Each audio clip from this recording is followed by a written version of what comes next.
Mr. H here. The time is of the essence, as they used to say. I have little time, mine running out, but yours speeding up.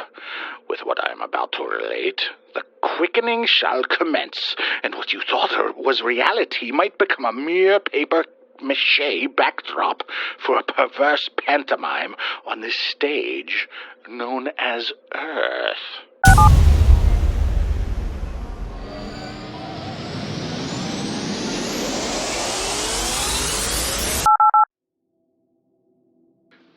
His name, Michael Robertson, age 25. A young and hard-working carpenter. Wood was his trade and his love. It would also be his splintery bane. Location, Piney Flats, Tennessee. Date, 1967. You are born into this world through water, but instantly ensconced in wood. Wooden cradles, chairs, houses, etc. When a man is put to rest at the end of his life, he is entombed in wood. Wood plays a serious role in the lives of all humans. We walk on it, we sleep on it, we write on it, and we write with it.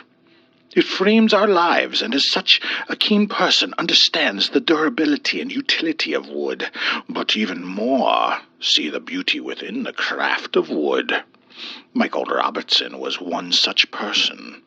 He grew up learning his craft from his father, whom learned from his father, and so on, back 1,000 years or more. By the time Michael had become an adult and coped with his own wood, he was well versed in how to cut wood, route, shape, color, or protect any wood to meet any need. At age 25, he was a master craftsman with 2 decades of knowledge and experience. In the backwoods of Tennessee, hidden amongst the hills and valleys, were some of the most amazing woods available. With some slippery morals and some sure-grip tires, a person with a pickup and a chainsaw could secretly procure some amazing lumber without having to spend a penny. Michael was one of those sorts, willing to pay for what he needed, if anyone was asking. As long as no one saw, he felt he had a 5-finger discount, and that it was admirable and valid.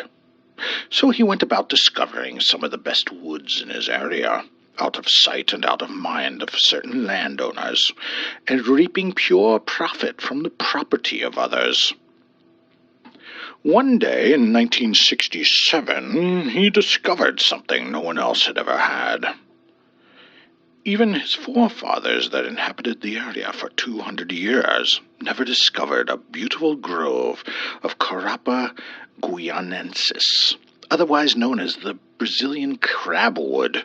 It was an exotic substitute for mahogany, having an incredible grain and protective sap that keeps it from being a meal for any insect or animal. When he was in the grove, he began sweating and palpitating with excitement. The carapa was a tropical wood, far out of its natural element. And here they were, extremely tall, old, and wide, and enormous root structures spreading out from the base of their ancient and enormous trunks. Without hesitation, he cut one of them down and loaded as many logs as possible into his pickup bed.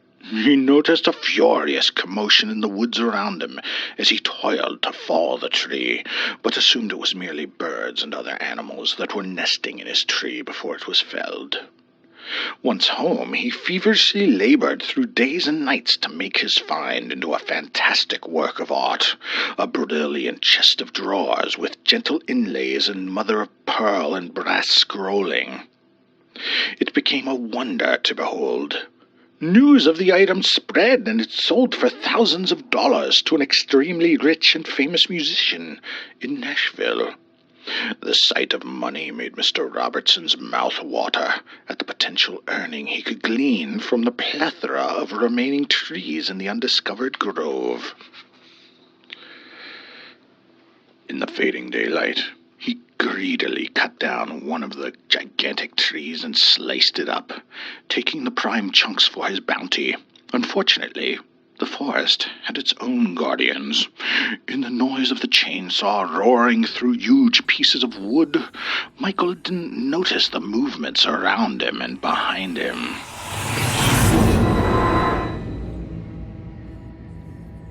As he placed a crowning piece of crabwood on top of a teetering pile in his vehicle, he saw that he was blocked by rows of trees, unable to get out. It was as if they had moved, but there was no way they could have moved. Trees don't move. They are immobile, planted, and subject to the world around them. A tingling fear went down his spine. There was only one way out of the tight mesh of crabwood trees: reversing. But it wasn't as easy as reversing. A frightening, bizarre fixture was now directly behind him. An ancient crabwood tree elevated into the air enough to provide him passage, with roots holding up its massive trunk. Michael dismissed what he saw. He quickly started up his truck and backed up, pushing his gas to the floor to speed under the tunnel created by the tree behind him. His truck was fast, but loaded with wood. It wasn't as fast as needed to ensure his survival. The load of wood bogged him down, and in the slightly moist Tennessee soil, his wheels spun liberally and caused him to slow down when directly under that tree.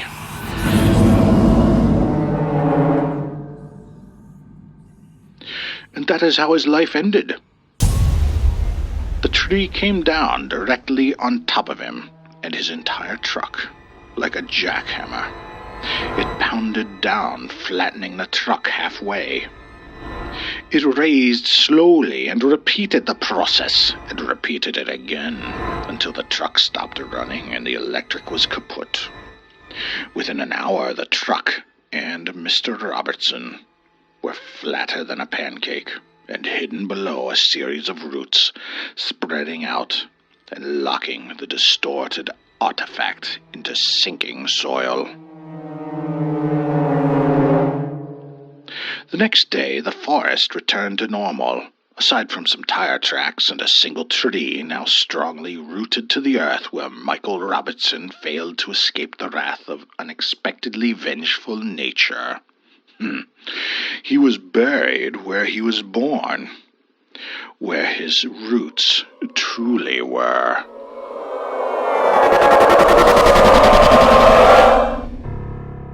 Like and subscribe before I die! And ring the little bell or you will surely go to hell.